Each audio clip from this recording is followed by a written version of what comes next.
hi everyone, I'm Michael Tyson. This is Mobile Growth Podcast where we discuss how to build, launch, monetize mobile apps. And today we have a super interesting guest, Bruno Rocha. Bruno is a senior iOS engineer at Spotify, and he is also an indie developer and the founder of his own app, which is called Burnout Buddy. Hi Bruno, thanks so much for joining us today. Maybe you can tell us a little bit about your experience with Spotify and also your app. Yeah. Hi, Michael. Thank you for inviting me. It's really cool to be here. Yeah, as I said, my main role is I have been an iOS engineer for a very long time now, currently working at Spotify here in Sweden. But in my free time, I try to do some community-related work. I have a blog called Swift Rocks where I have been writing for a couple of years now about just like iOS development, like how the Swift compiler works and so on. And yeah, recently I made my own little product. So I have a little app on the App Store that we can chat about more later. Yeah, we can definitely start with this. I think it's super interesting to hear the experience, of indie developer of launching your app. How did you came up with the idea? First of all, what's the idea behind it? Yeah, so to explain how I came up with the idea of it, I'll tell you just a little bit of how this works. So this app is basically an app blocker / screen time app for your iPhone. Essentially what it does is like you pick an app or an app site that you don't want to use, and the app will actively prevent you from doing that. And the reason you would do that is basically to prevent you from being addicted to that. Or if you are addicted, to sort of like help you stop being addicted to that. And the reason I did that is because that was basically my situation. So a while ago, I used to have a pretty big problem with just being quite addicted to like both work and social media in general. So like when talking about work specifically, basically the situation that I would have is that I would constantly find myself working through like weekends or like during the night for no particular reason other than like I really like to code. So I quickly found myself into this position that like, damn, I like to code so much. I'm just going to use my weekends and so on to keep working for my company. But the problem with that is that I didn't actually enjoy that. I was doing that because I was addicted to it. I would constantly go to my computer and like have this anxiety of checking Slack or if my builds were passing and so on. And say to myself, like, why am I doing this? Like, I should be out there enjoying my life, spending time with my girlfriend. But I'm here doing this stuff. But still, I couldn't stop it. Like I had no self-control to do it. So what I needed was some software to actively block me from doing this. And if you look at your iPhone, Apple actually has this for you, both on your iPhone and your MacBook. There's like, you have a native screen time utility that you can sort of say, hey, if you want to stop using something, you can put it here and your computer will help you. But it's actually, in its current state, is not really good. Like you can set usage limits for something, but it doesn't go anywhere beyond that. If you have an actual addiction problem, it's not enough to just have some usage limit. Probably what you want is, I don't want to use this at all. So what I did is, I tried to search for some other products that could do something like this, and I did find there are some good like app blockers out there. But one important thing to mention is that at the time that I had this idea, the concept of app blocking something on your iPhone, on your Mac was just completely impossible. That was not a thing because of like sandboxing restrictions on your iPhone. But when iOS 16 was released, they actually released APIs for you to do that. So just a couple of months ago became the first point in Apple history where you can actually control the rest of your iPhone from one particular app. So when all this happening was just around this time. So I saw this and like, oh, I can't find anything that can truly do what I need, but Apple has just released this API that can do this. So I thought, I'm a programmer, so I'm just going to build it myself. So yeah, I built a little app. It was very simple, targeted to burnout in general. So that's why it has this name. I wanted to help myself just work a little bit less. So I just built a small utility. I put it out there on the App Store, and people started messaging me saying, hey, I had the exact same problem as you, and I just randomly found this thing that you made. And that's what triggered me to basically, okay, I'm going to put a little more attention to this and develop something that is more fleshed out. And so it works both on iPhone but also on Mac. So you can block like work related stuff. I don't know what I block in the Xcode. Yeah, so that I can explain. The very first version that I did of this product was a Mac menu bar tool, but this API that I mentioned for now is just for iPhone. So the actual app, the actual full thing, is only for iPhone. But there is like a more fake version of it for macOS that was the first thing that I developed. And what I'm waiting basically is that I have this expectation that maybe this year on the next WWDC, Apple will actually release the same API, but for Mac. And then once that happens, the same app will exist. Got it. But let's say for now, it's iPhone app that mostly help you block like social media and other addictive apps, so you don't spend too much time there. Exactly. Got it. And what's your like goal with the app? Do you want to have you maybe added already monetization? Do you think about monetization? Do you have any specific goals for that? Yeah, I do have some monetization in the app. Basically, my intention with it when it comes to like sharing this with other people is because I mostly just want people to stop being addicted to their phones. Like we are talking about social media and so on. And maybe you might have heard this, but basically there's this concept, which is that those apps, they are like intentionally designed to hook you in. It sounds like some conspiracy theory if you talk about this. But really, in reality, there's just like regular UX work. When you build an app, you're always thinking in terms of like, if I put this message in this way, or if I design this screen, this will like increase engagement. And that's just how normal product development works. But what happens is that those guys at those companies, they're so good at it that they basically build an entire science around it. So, and that's a dangerous part. So I want to help people like be aware of this and like don't fall for those tricks because they can damage like your mental health quite literally. Yeah, I completely agree with you on that, and I think indeed, like I was saying, there are large teams of very clever people with very large resources, like constantly iterating on how to make the stuff more addictive. So even it wasn't that addictive 5 years ago, and now with like Reels on Instagram, TikTok, other stuff, you can just be on it like for several hours without even noticing it. So it's really crazy. I definitely do need your app as well.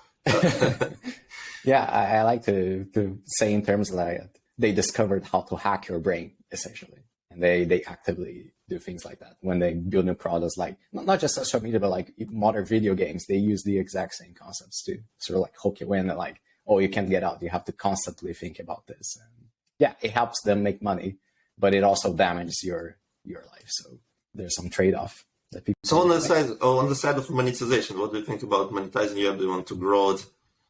Yes. So I do have some monetization in the app. Basically, my plan was this is not my main source of income. I have a full-time job and for now I do this kind of on the side. So my intention with this is like, I want to make something that is like as free as possible, and that I don't really need to charge for it. This because it works entirely on your phone. So I don't have like recurring backend costs or so on. So what I have is if you use the app too much, it will ask you for a one-time payment. And when I did this, a lot of people would ask me, why don't you use subscriptions? Like, isn't this like better and so on? And I think the opinion that I have in this particular sense is that I think subscriptions are popular because they're more fair for the person who is developing the product, right? So like, the user, they buy something, and for a long time, we just assume that this is what will happen. Like they buy something and then they have it, which is fine. But they usually don't expect things to be just like that. They also want support. They will expect updates and so on. So if you charge it only once, like it's very good for the user, but for the person developing it, you're kind of screwed. So in that sense, the subscriptions, they make more sense. But in my particular case, because this is not necessarily my main source of income, I'm taking like this risk and say, okay, I'm gonna be fine with the fact that this is not fair for me because, well, I can make money in other ways and I want to build something that helps people. So I have like a one-time payment. But if I were to develop something more complicated that involves some backend feature, then I think like a subscription model might make more sense. Yeah, maybe I can argue a little bit here because I think subscription also, as you said, it incentivizes you to do more work on the app. So once you are starting providing subscription, then you actually start thinking about the retention and actually adding some features and at least make sure that the app is running smoothly with new iOS updates and stuff like that. So actually, the subscription business model creates very stable apps that developers basically incentivize to support. And if you, it's up to you, like what price to charge. If you don't want to charge a lot, you can have relatively cheap subscription, and it can be, let's say, annual subscription. So the person just pays once per year, but it creates this somewhat predictive flow of revenue. And basically, the quicker you will implement subscription, the quicker you realize that it can be like a real business and your main source of income after all. And I think the idea of the app is great. I'm sure there should be some competition in this category. There should be some other apps doing something similar. But if you put enough effort in this, it definitely can work. Maybe you have some advice to indie developers who are just starting thinking about launching the app. What was like the hardest for you here? Did you learn something that you want to share? Yeah, absolutely. So I did have some things noted down. Like I have this notes for like things that I have learned doing this, so that if I were to launch something else, okay, let's not make those same mistakes. So actually, I think the first thing I would say is generic advice. But the reason this is generic is because this is super true and people don't often pay attention to it, which is that start small, essentially. Don't build something that would try to solve everything. Build something that would try to solve just one specific case. So in my case, I was talking about the story. Oh, I have this problem with work. So I'm just going to build something that blocks me from using work stuff. Like I'm not trying to solve the entirety of the problem of addictive apps and let's say like unhealthy product design. It's just like, hey, I use work too much and I want to stop using that. So I built something for that, for my problem. Because what people usually do is that they think their problem is small enough, but actually it's some huge thing. So yeah, and I think people really underestimate this. Like if you want to build something that works, you have to start small and then start growing up. Don't overcomplicate things, basically. Exactly. It's the best recipe for not launching anything at all if you start building too many features, thinking about too many corner cases and stuff like that. Yeah. And also, now something that is not so generic that I can say that it was from my experience, which was something challenging, is kind of on the same sense. As I said, not overcomplicate things, like try not to do too much at the same time. So in my case, I'm developing this alone, but this is not my job. I have a full-time job that I prioritize and I kind of do this on the side. So I have this huge list of things that I want to do, but I obviously cannot do all of them. So for a while, I was getting very anxious because of thinking, oh, like you have all these big companies, they can do all of this stuff and I don't have this time. But actually, that's not really how it works. Like if you just do one little bit at a time, maybe not even every day, like maybe just on a weekend, just do a little bit every time you work on it, there will reach a point where you actually have like a complete product and so on. You don't have to do everything at the same time, especially because when we're talking about growing business, like you don't simply grow a business overnight. So you should definitely like take things slow and not be anxious about it, essentially. By the way, you mentioned that you don't have like any backend at all, no server. How this works? What do you use for basically database? Is there any requirements for that? Yeah, so I save everything on the device, and that's because the actual APIs, in the case of this app, of course. So when you're talking about the app blocking, everything is handled by Apple. And if I need some service for like, let's say user location or something, these are all things that you already have on your iPhone. So I have a very lucky position that I have something that I don't actually need any external services. Or if I do, they are for free because they're like things from Apple. So, but this has a downside. I don't have any, or I could have, but I don't have this implemented right now because I didn't reach the point. which is that I don't really have like any user accounts or like any tracking or so on, which was deliberate because I wanted to make something that was simple and that I wouldn't need to do those things. But yeah, so right now I'm at this point where everything works on our device. So it works without internet. You don't need to make an account, no weird VPNs and so on. You just download it and you use it. That was the main intention when I first. Yeah, that's an interesting setup. I guess it's very easy to support, at least now, with like limited resources and limited time to support it.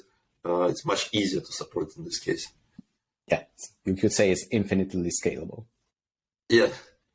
All right. Then maybe we can talk a little bit about your like overall engineering experience, because you have some great experience with within larger companies, not just indie developer. So maybe if I know that you are involved with some stuff like how fast an app should be launching, right?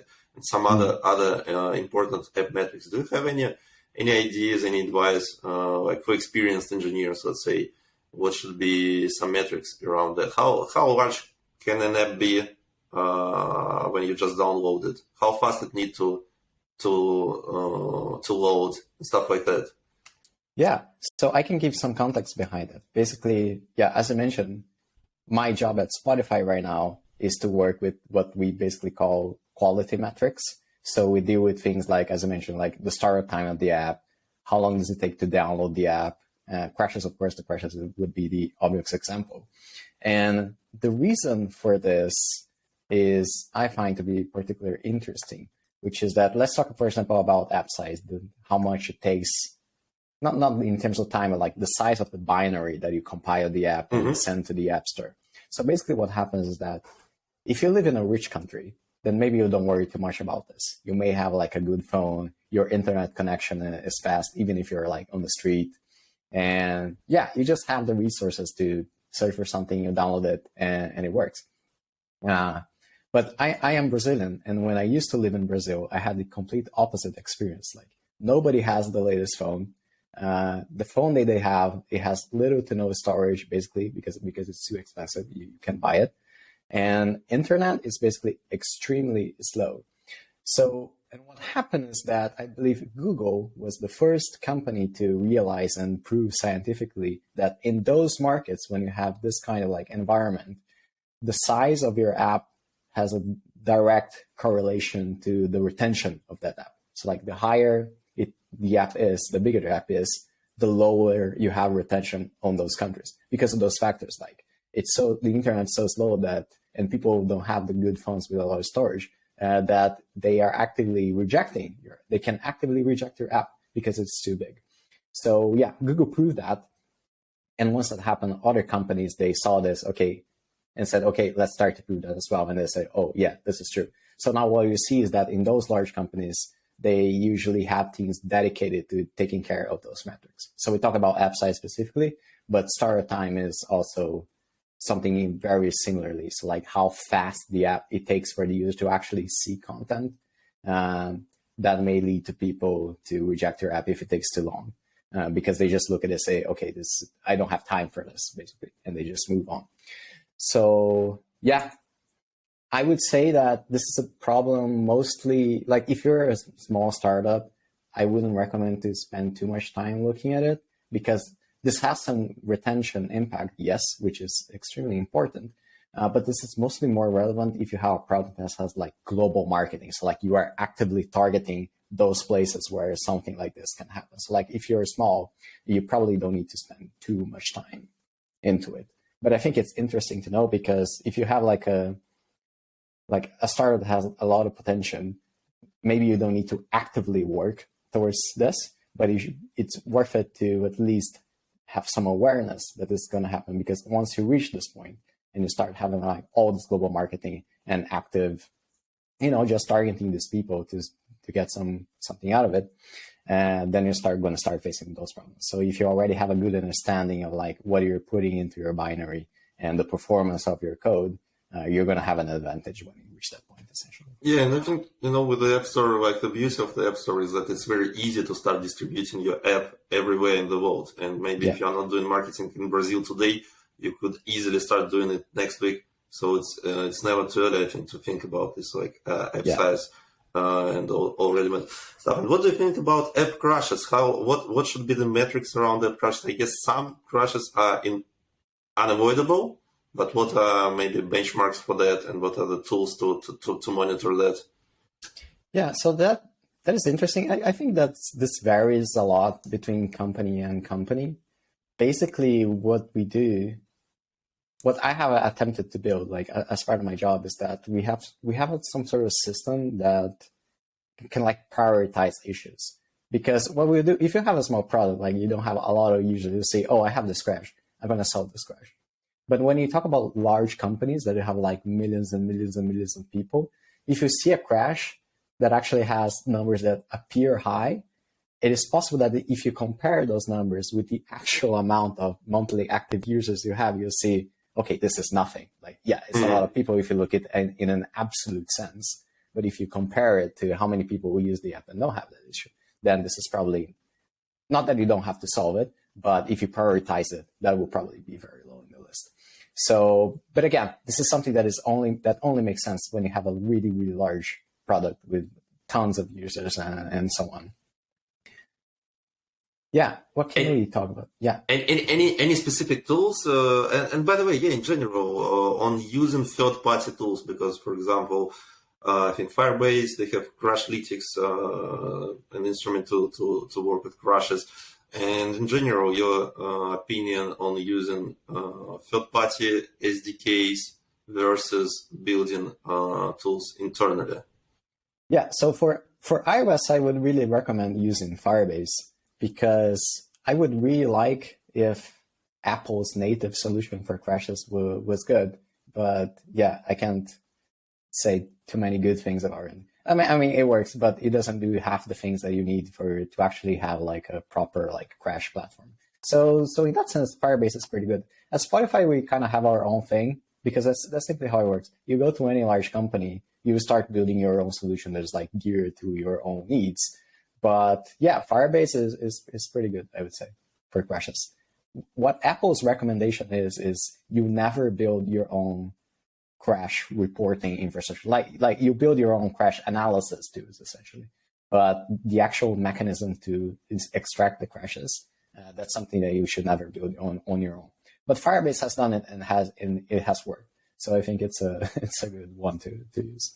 And any ideas, any thoughts on, in general, not just crash analytics, let's say, but just product analytics, other stuff? Do you think it's good to use third-party libraries or like try to build everything in-house? If you have a build company, I would say you should definitely build everything in-house. But for smaller companies, of course, you're not going to have this choice, and it's not even worth it. So I think analytics or an experimentation, like if you do A/B testing, sure. Those are good things that you should definitely have frameworks for, I would say. Yeah, at Spotify, we have all of this stuff in-house, as is natural for those companies. Yeah, that's interesting. Actually, we ourselves are providing an SDK like for subscriptions, analytics, and I think the market is shifting towards this. People are realizing more and more that it's not the best allocation of resources, let's say, to try to build everything inside. So, for example, for product analytics, there is Amplitude. And it's very well-known, established company. It's a public company, basically. Mm-hmm. So it's maybe much easier to... Basically, I think it's already like industry standard to just install Amplitude or Mixpanel for the product analytics. And I think in other parts of like mobile ecosystem, it's also changing. So with the appearance of the subscription management platforms, now it's becoming more and more popular, and we see that larger companies are starting using the solutions. So I think it also depends on like the maturity of the industry and specific features that are required. Okay, what's the best way to find you online? How our listeners can connect with you, and where to find your content? Yeah, so I would say my main point of contact would be my Twitter, which is rockbruno_. We can put this link somewhere so that people can. Yeah, we'll add it into the description. But yeah, otherwise for my Swift related content, I have my newsletter on my blog. That's also a way people reach out to me. Okay, I'll put it into podcast description. All right, Bruno, thanks so much for taking the time to talk to us. I appreciate it. It was super, super interesting. Thank you. Yeah, thank you, Michael. It was awesome.